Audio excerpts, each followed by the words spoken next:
एक समय की बात है। नंदपुर नामक गांव में रविंद्र नाम का एक किसान पत्नी नंदनी और अपने बूढ़ी माँ के साथ रहता था। रविंद्र की एक छोटी सी बेटी थी जिसका नाम शीला था। रविंद्र के घर का गुजारा बहुत ही कठिन था।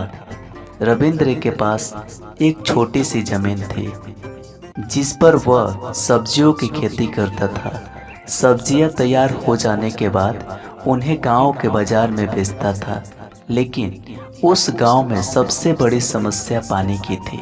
रविंद्र को पानी के लिए गांव के जमींदार राजेश्वर पर निर्भर रहना पड़ता था, क्योंकि रविंद्र के पास अपना कोई कुआं नहीं था। वह अपने खेतों की सिंचाई जमींदार के कुएं के पानी से करता था। एक दिन रविंद्र अपने खेतों में काम कर रहा था, तभी जमींदार राजेश्वर आते हैं और रविंद्र से कहते हैं, रविंद्र भाई कैसे हो? खेतों का काम कैसा चल रहा है? मैं ठीक हूँ राजेश्वर जी, और खेतों का काम भी ठीक चल रहा है। मैं तुम्हें बहुत सालों से अपने कुएं से पानी दे रहा हूँ, लेकिन इस साल मैं तुम्हें पानी नहीं दे पाऊंगा। पर क्यों राजेश्वर जी, मुझसे कोई भूल हुई है क्या? इस साल की गर्मी ने सारे साल का रिकॉर्ड तोड़ दिया है। मेरे कुएं का पानी सूखता जा रहा है। अगर मैं तुम्हें भी पानी देता रहूं तो मेरे खुद के लिए पानी नहीं बचेगा, इसीलिए मैं अब तुम्हें पानी नहीं दे पाऊंगा। रविंद्र बहुत दुखी हो जाता है और घर जाकर सारी बात अपनी पत्नी नंदनी को बताता है। नंदनी चिंतित हो जाती है और कहती है, हे भगवान, अब हमारे घर का गुजारा कैसे होगा? बिना पानी के खेतों की सिंचाई कैसे होगी? मैं राजेश्वर जी से बात करके देखती हूँ।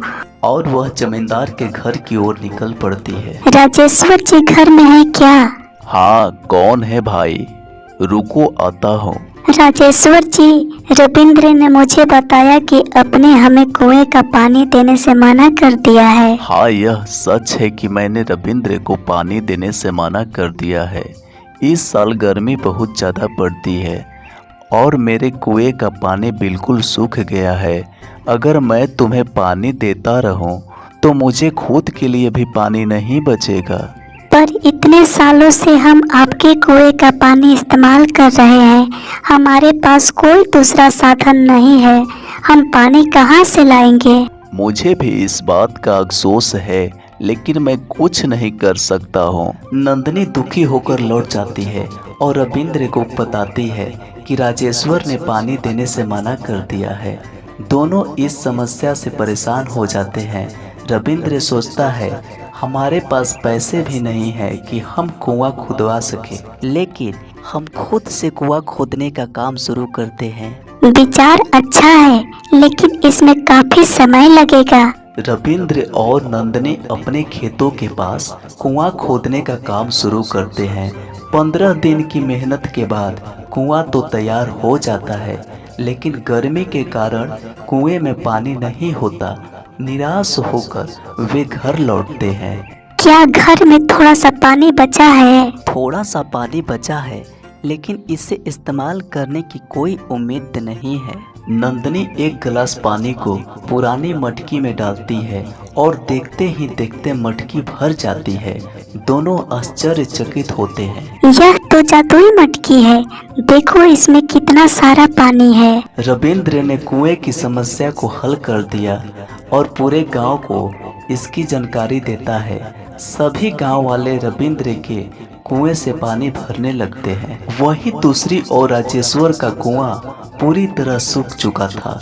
जब उसने सुना कि रविंद्र के पास पानी है तो वह रविंद्र के पास जाता है और कहता है, रविंद्र, मेरे कुएं में एक बूंद भी पानी नहीं बचा।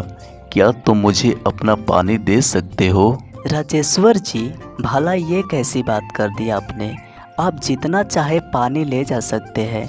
आपने हमारी मदद की है और इस मुश्किल घड़ी में हमें एक साथ रहना चाहिए। राजेश्वर को अपनी गलती का एहसास होता है और वह रविंद्र से माफ़ी मांगता है। मुझे माफ़ कर दो रविंद्र, मैंने तुम्हारे साथ बुरा व्यवहार किया, लेकिन तुमने मेरा साथ नहीं छोड़ा। तुम्हारे जैसे लोग की वजह से अच्छाई अभी भी इस धरती पर जीवित है।